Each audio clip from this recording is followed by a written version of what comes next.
Nah, kalau melihat kondisi sekarang ya, ini menurut Romo, bagaimana potret kerukunan umat beragama yang ada di Indonesia saat ini, Romo? Iya. Secara umum, bangsa Indonesia itu memang harus bersyukur, Mbak ya, bahwa kita mempunyai negara seperti ini, seluas ini, dengan penduduk, dengan latar belakang yang sangat beragam, tetapi mampu menjadi negara kesatuan Republik Indonesia. Begitu. Nah, kenapa saya mengatakan harus bersyukur? Kalau saya berjumpa dengan teman-teman saya yang dari luar negeri, khususnya dari Eropa, itu mereka heran dengan Indonesia ini. Heran. Ambil saja contoh besar ya, Paus Fransiskus yang baru datang bulan September yang lalu dan sekarang sudah wafat. Saya mempunyai kesempatan satu mobil dengan beliau 2 kali. Pengalaman beliau di Indonesia selama 4 hari, selalu beliau katakan, saya tidak membayangkan akan diterima oleh rakyat Indonesia dengan cara seperti ini. Bukan hanya umat Katolik yang menerima, tetapi masyarakat luas diundang ke mana? Ke Istiqlal, memberi ceramah di sana, sambutan, bertemu dengan pimpinan-pimpinan komunitas agama, dan rasanya belum pernah Paus Fransiskus itu mencium tangan seorang imam besar seperti terjadi di situ.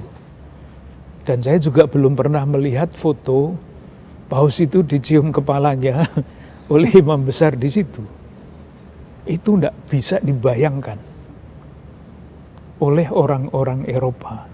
Itu contoh satu ya, sehingga ketika foto itu dipasang di kamar tamu Wisma Keuskupan, ada tanggalan ya, fotonya itu ada seorang tamu, uskup dari Kamerun. Dia masuk ke kamar tamu dan melihat foto itu, foto Paus mencium tangannya Imam Besar Nasaruddin Umar, dan Nasaruddin Umar mencium kepalanya. Itu dia melihat, ini apa? Lalu saya cerita, saya bawa ya tanggalannya, mau saya tunjukkan kepada teman-teman saya. Contoh yang sangat sederhana. Yang lain, mungkin ini yang sangat simbolik juga ya, ini tempat berdirinya gereja katedral dengan tempat berdirinya Masjid Negara Istiqlal. Banyak yang tidak tahu sejarahnya. Kenapa Masjid Istiqlal itu sekarang ada di situ? Salah satu yang diceritakan adalah ketika pemerintah mau mendirikan Masjid Negara, itu ada diskusi di antara Wakil Presiden dan Presiden, Soekarno dan Hatta. Muhammad Hatta, Wakil Presiden, mengusulkan supaya Masjid Negara itu didirikan di yang sekarang di HI, tempat itu. Waktu itu di sana sudah banyak penduduknya. Nah, kalau ada masjid, tidak ada masyarakatnya yang masuk, kan aneh ya. Sementara di depan ini masih kosong. Tidak ada apa-apa.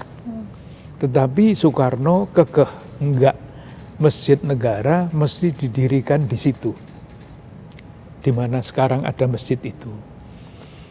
Ada 2 alasan.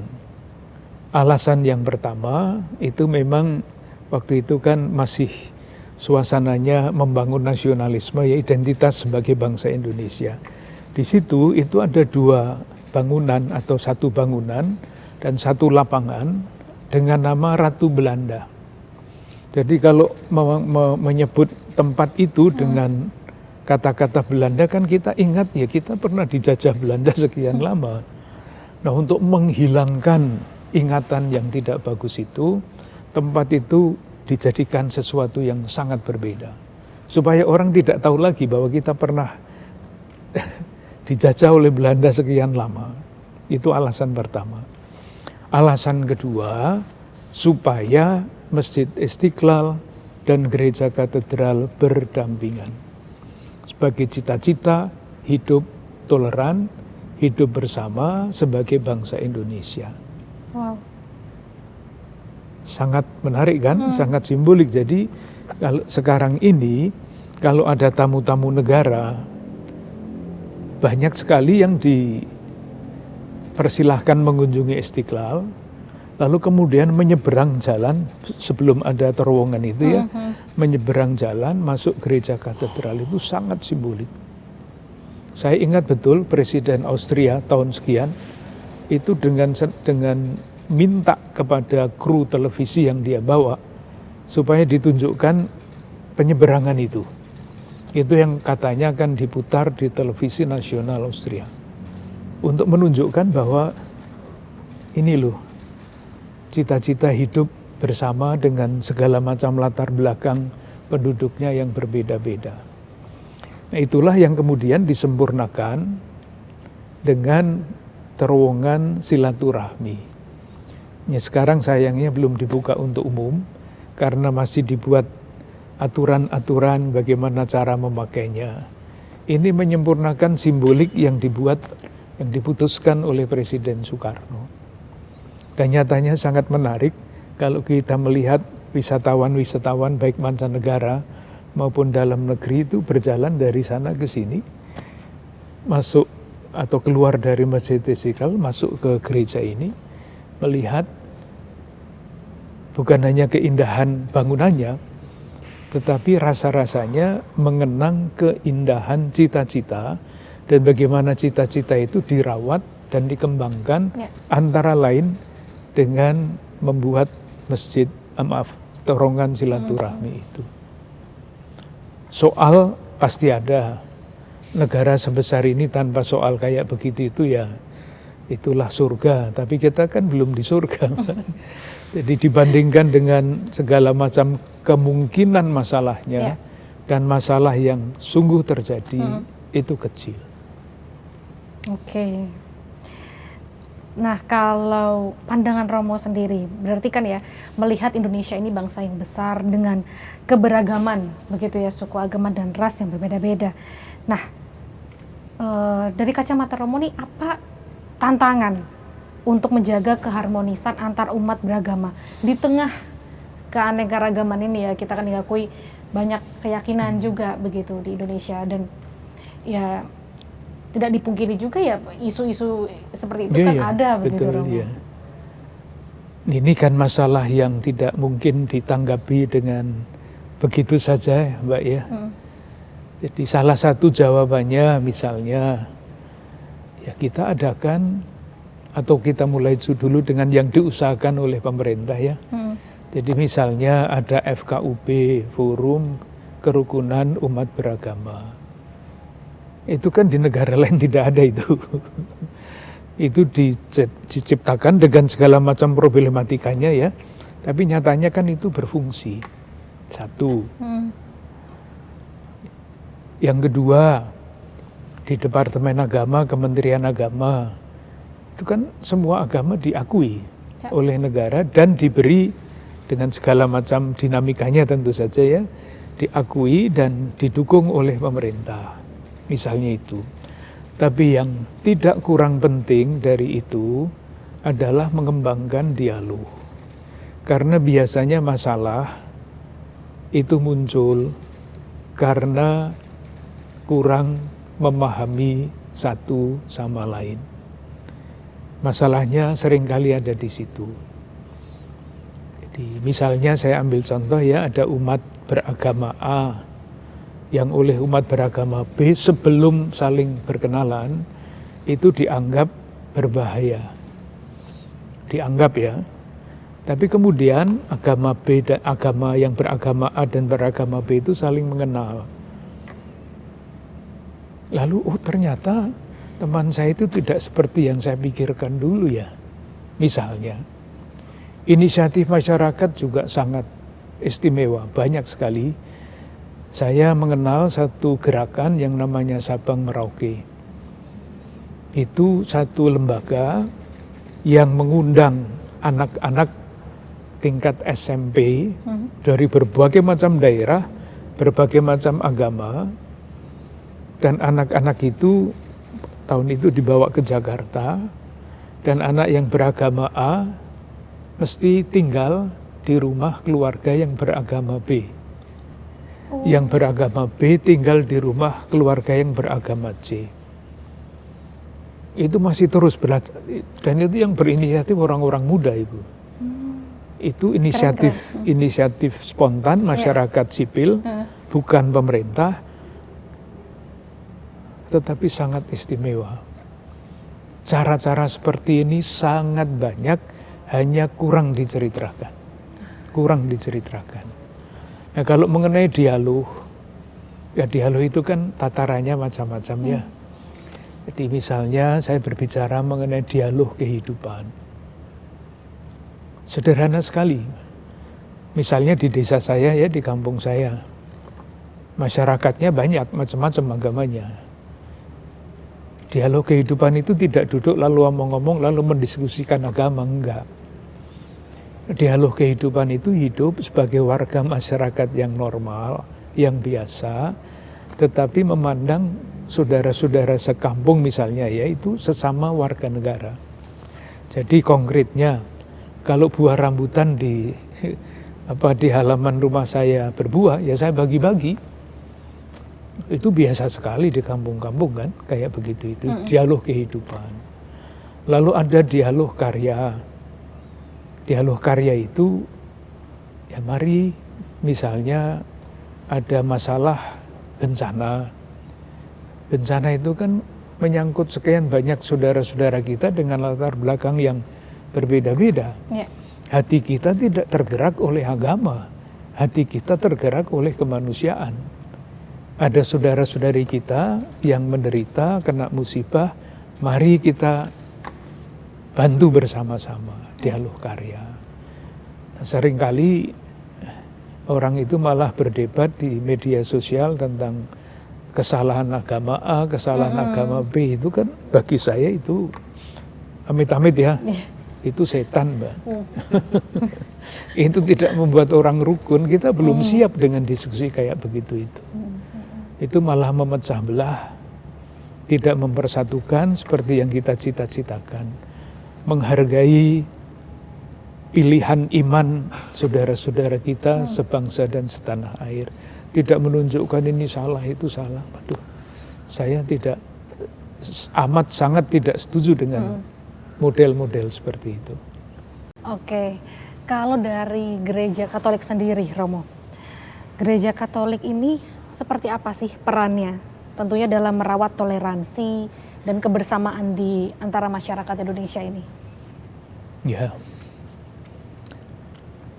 umat Katolik di Indonesia itu mempunyai warisan semboyan yang diterima oleh warga Gereja Katolik dari Sabang sampai Merauke, yaitu 100% Katolik, 100% Indonesia.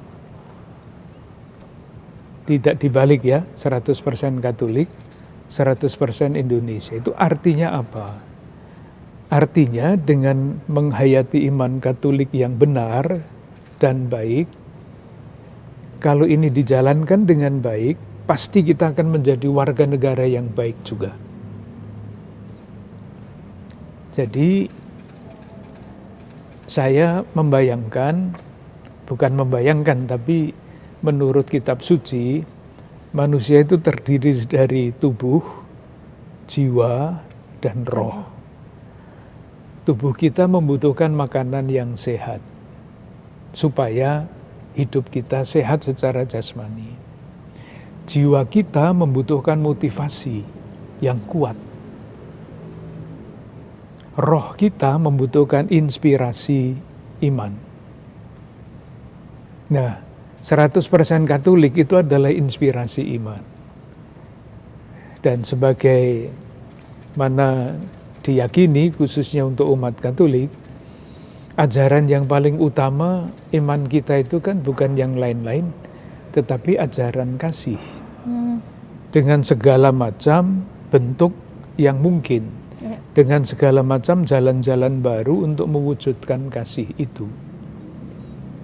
Nah, kalau sebagai orang Katolik, sebagai warga Gereja Katolik, meyakini inspirasi iman perintahnya adalah, perintah Tuhan adalah perintah kasih, dia akan menjadi warga negara Indonesia yang didorong oleh inspirasi iman itu. Motivasinya ya sama dengan yang lain-lain ya, motivasi kemanusiaan. Tapi inspirasinya adalah inspirasi kasih. Bagaimana inspirasi kasih itu diwujudkan? Kasih itu kan kata yang seringkali tidak jelas maksudnya apa ya. Jadi harus dibagi-bagi, dipilah-pilah menjadi gagasan-gagasan yang dapat dilaksanakan, dapat diimplementasikan. Saya ambilkan contoh untuk Keuskupan Agung Jakarta saja, karena saya tidak begitu tahu tentang keuskupan-keuskupan yang lain. Perintah kasih itu sejak tahun 2016 sampai dengan tahun 2021 di Keuskupan Agung Jakarta itu diwujudkan selama 5 tahun, dicari bentuk-bentuknya. Judulnya besar adalah Amalkan Pancasila. Jadi wujud iman yang ada Allah adalah kasih itu diwujudkan dalam mengamalkan Pancasila. Maka setiap tahun, waktu itu 2016 sampai 2021, umat Katolik Keuskupan Agung Jakarta setiap tahun menggumuli sila itu selama 5 tahun. Dan ada penanda-penandanya, misalnya ya, nanti kalau mau melihat di sana ada patung Bunda Maria yang agak aneh di belakang sana. Itu Bunda Maria yang dulu di sana itu Bunda Maria buatan Belanda. Itu sekarang tidak ada di situ, karena patungnya diganti dengan Bunda Maria, Bunda segala suku. Itu dibuat ketika umat Katolik Keuskupan Agung Jakarta itu mendalami sila ketiga, Persatuan Indonesia. Persatuan Indonesia kan konsep mudah dilihat. Kalau misalnya di dalam patung itu nanti dilihat Bunda Maria yang biasanya bajunya biru, ini bajunya batik. Batik dari Papua, dari NTT, dari Jawa, dari Kalimantan. Nanti bisa dilihat. Brosnya itu Garuda Pancasila di sini. Wow. Iya, bisa dilihat di situ. Mahkotanya itu ada peta Indonesia di mahkotanya. Tidak ada patung Bunda Maria dimanapun yang seperti itu. Itu ketika kami mengajak umat untuk mendalami apa itu persatuan Indonesia. Nah, kita mungkin dengan kekuatan kita sendiri sebagai manusia tidak mampu mempersatukan atau ikut terlibat di dalam pemersatuan bangsa. Kita berdoa, minta doa Bunda Maria supaya kita umat Katolik di Keuskupan Agung Jakarta ini terus diingatkan. Kita diutus untuk terlibat untuk menjadikan bangsa Indonesia ini semakin bersatu. Misalnya, lalu ketika berbicara secara umum ya, umat Katolik itu kan suka berdoa rosario ya. Biasanya rosario itu warnanya entah putih, entah hitam, entah coklat. Rosario yang dipakai oleh umat Keuskupan Agung Jakarta itu warnanya merah putih. Indonesia itu, banget ya? Itu tidak ada dimanapun, tapi dari Jakarta disebar kemana-mana. Kemarin saya baru pulang dari Kalimantan Utara, kami juga bawa rosario merah putih itu. Dibagikan di sana, mereka senang. Dipakai kalung langsung, merah putih Indonesia.